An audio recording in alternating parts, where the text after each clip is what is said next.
जम्बूद्वीपे भरतखंडे आर्यावर्ते भारतवर्षे। जम्बू टॉक्स देखने वाले हमारे सभी दर्शकों का बहुत बहुत स्वागत, अभिनंदन। मैं हूं आपके साथ निधीश गोयल, करता हूं आप सभी का यथोचित अभिवादन।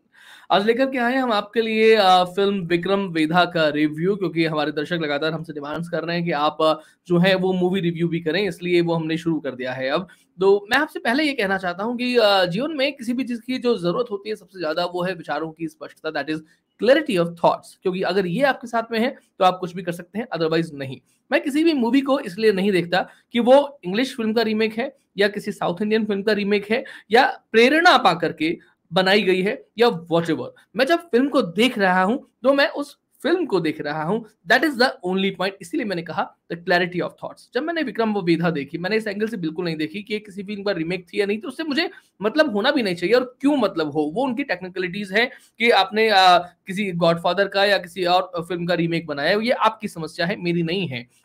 बात यहाँ पर यह है कि सबसे पहले हम फिल्म की स्टोरी लाइनअप के बारे में बात करें, और थोड़ा सा मैं बात करना चाहूंगा यहाँ पर विक्रम बेताल की। आपको थोड़ा सा देखना पड़ेगा कि विक्रम बेताल जब दूरदर्शन पर आया करता था तो उस सीरियल में क्या था। उस सीरियल में राजा विक्रमादित्य थे, जिनके कंधे पर बेताल जो है वो बार बार आ जाता था और उसके बाद में वो कहानी सुनाता था। कहानी सुनने के बाद में राजा विक्रमादित्य को उत्तर देना होता था, और जब वो उत्तर देते थे तो उत्तर देते ही, सही उत्तर देते ही बेताल वापस से उसी पेड़ पर चला जाता था। लेकिन वो कहानियां जो हैं वो एक दूसरे से अलग होती थी, लेकिन हर कहानी में धर्म एक एक मेन पॉइंट हुआ करता था।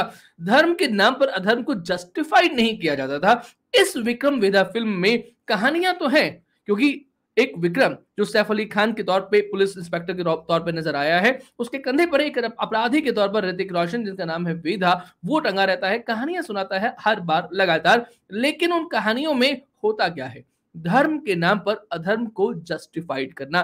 दैट इज द पॉइंट जो मुझे बहुत बुरा लगा, जो नहीं होना चाहिए। क्योंकि मैं यहां पर यह भी देखना चाहता हूं कि इतने संसाधन, इतने रिसोर्सेज, इतने दिमाग और इतना पैसा लगा करके आप परोस रहे हैं। आज तक आपने पिछले 75 वर्षों में, 100 वर्षों में दर्शकों को जो परोसा वो अलग बात है, लेकिन अब बॉलीवुड का 2014 का समय आना चाहिए। 2014 का मतलब आप समझना चाहिए, क्योंकि जब 2014 में नरेंद्र मोदी की सरकार जब सत्ता में आई थी तो ये कहा गया है, अब ये पॉइंट्स हमारे अलग अलग हो सकते हैं, ये अलग बात है, लेकिन ये कहा गया कि भारतीय राजनीति 2014 के बाद में बिल्कुल बदल गई, उसने शीर्षासन कर लिया। मुझे लगता है कि बॉलीवुड की भी शीर्षासन का समय आ गया है, यानी कि बॉलीवुड की भी 2014 का समय आ गया है। यहां मैं इसमें एक पॉइंट और लेना चाहूंगा कि पूरी फिल्म में पुलिस वालों को एक गधे के तौर पे क्यों दिखाया गया है, और उनकी घिन, उनकी गंदगी जो है वो किस कारण से दिखाई गई है। देखिए, पुलिस वालों में परेशानियां हैं, ये हम सब अच्छे तरीके से जानते हैं। जब हम सड़कों पर निकलते हैं तो हम ये भी जानते हैं कि किस किस को जिंदगी में कभी उनको ब्राइब देना पड़ा है या नहीं देना पड़ा है।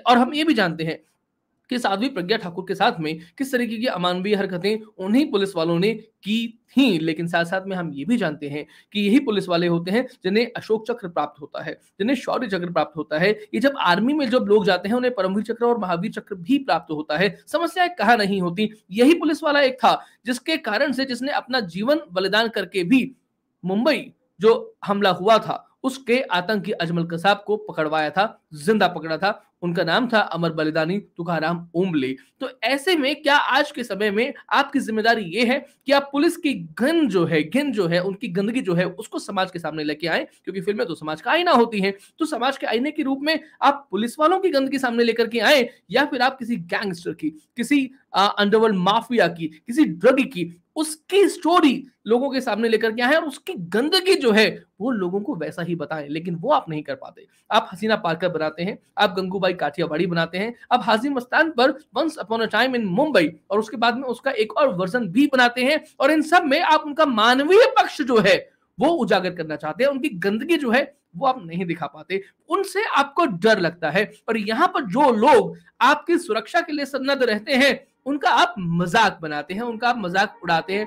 दिस इज द पॉइंट जहां पर हमें ध्यान देना चाहिए कि क्यों क्यों किस कारण से हम किसी स्मगलर को, हम किसी ड्रगी को, हम किसी गैंगस्टर को, या हम अंडरवर्ल्ड को ग्लोरीफाई कर रहे हैं उनकी महानता, उनके मानवीय पक्ष को। मानवाधिकार आयोग जब बात करते हैं तो अजमल कसाब का मानवाधिकार पक्ष हो सकता है, अफजल गुरु का मानवाधिकार पक्ष हो सकता है, लेकिन किसी पुलिस इंस्पेक्टर का मानवीय पक्ष जो है वो नहीं दिखाई देगा। ये अलग बात है कि आप गंगा जमनी तेजाब का जहर जो है हमारे कानों में, हमारे दिमागों में भरेंगे, और एक अब्बास नाम का कैरेक्टर पूरी फिल्म में उसी का जमीर जागता है, और वो कैरेक्टर शुरू से लेकर के लास्ट तक कथानक में बुनता चला जाता है। दिस इज द पॉइंट जो हमें फिल्मों में लगातार दिखाई दे रहा है। रही बात एक्टिंग की, तो सैफ अली खान से आप कोई अपेक्षा नहीं कर सकते। सैफ अली खान की बात करें या शाहरुख खान की बात करें या सलमान खान की बात करें या संजय दत्त की बात करें, ये सभी लोग वो हैं जिनके अपनी पर्सनल लाइफ्स के ब्लैक जो एक जिसको हम कहते हैं श्याम पक्ष, ब्लैक साइड बहुत बड़ी है। सलमान खान के बारे में आप अच्छे से जानते हैं, ब्लैक काले हिरण वाला जो केस हुआ था उनके पास, उनके साथ में राजस्थान में, और किस तरीके से उन्होंने फुटपाथ पर सोए हुए लोगों पर गाड़ियां चढ़ा दी थी, लेकिन उनका क्या हुआ, बीइंग ह्यूमन बन करके घूमते हैं। संजय दत्त के बारे में मुझे कुछ कहने की आवश्यकता नहीं है, और सैफ अली खान और शाहरुख खान के बारे में मैं कुछ कहना नहीं चाहता हूं, लेकिन इन सब लोगों को भी कभी पॉजिटिव रोल में लेकर के आना और कभी उनको लगातार काम देना जिससे कि वो फिल्म इंडस्ट्री में बने रहें, ये बताना बॉलीवुड का शगल हो चुका है। और इसीलिए मैं यहाँ पर ये भी कहना चाहता हूं कि जब कोई व्यक्ति मुंबई जाता है, कोई बिहार का, कोई राजस्थान का, कोई उत्तर प्रदेश का, तो वो माया नगरी में सपने लेकर के जाता है, क्योंकि उसको उस मुंबई माया नगरी में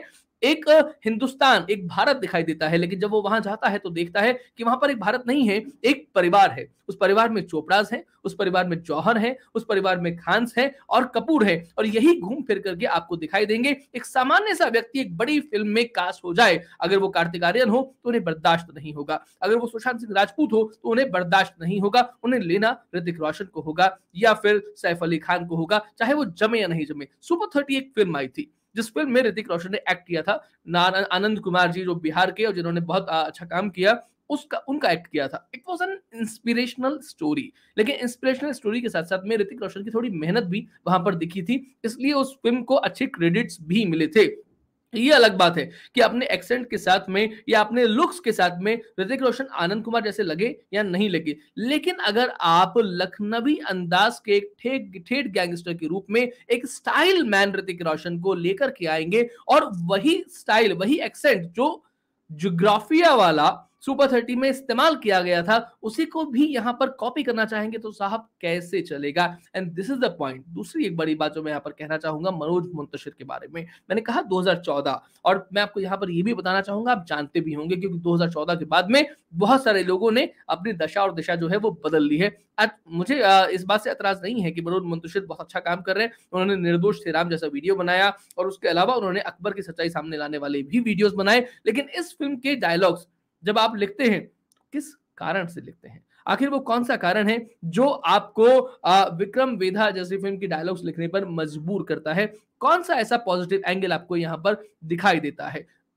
अल्लू अर्जुन की बात करें, पुष्पा राज की बात करें, तो इस फिल्म में भी स्मगलर, ड्रगी, मर्डरर, माफिया को ही ग्लोरीफाई किया गया था। बट इवन देन अगर आप फिल्म देखते हैं केवल विद्या बालन वाले उस पॉइंट पे कि एंटरटेनमेंट एंटरटेनमेंट एंटरटेनमेंट, तब आपको वहां पर कहीं थोड़ा बहुत रोमांस नजर आता है, कहीं आपको कुछ हंसने गुदगुदाने की थोड़ी बहुत वजह मिलती है, या फिर कभी आप थोड़ा इमोशनल भी हो जाते हैं, थोड़े आप रो पड़ते हैं। लेकिन इस फिल्म में ना आप हंस पाते हैं, ना आप इमोशनल हो पाते हैं, रो पाते हैं, और ना ही आपको जिंदगी जीने की कोई वजह मिलती है, ना आपको कोई गाना याद रहता है। तो कैसे में हम इस फिल्म को, विक्रम वेधा को कुछ अच्छे पॉइंट्स दें और ये सोचें कि इसको देखने की किसी तरीके से कोई वजह भी होनी चाहिए। PS1 मूवी और विक्रम वेधा, ये दोनों फिल्में एक साथ रिलीज हुई हैं। PS1 के बारे में मैंने आपको पहले भी बताया था, लेकिन अगर इन दोनों फिल्मों को मैं कंपेयर करूं तो विक्रम वेधा किसी भी तौर पे PS1 के सामने नहीं टिकती है। ये अलग बात है कि PS1 में भी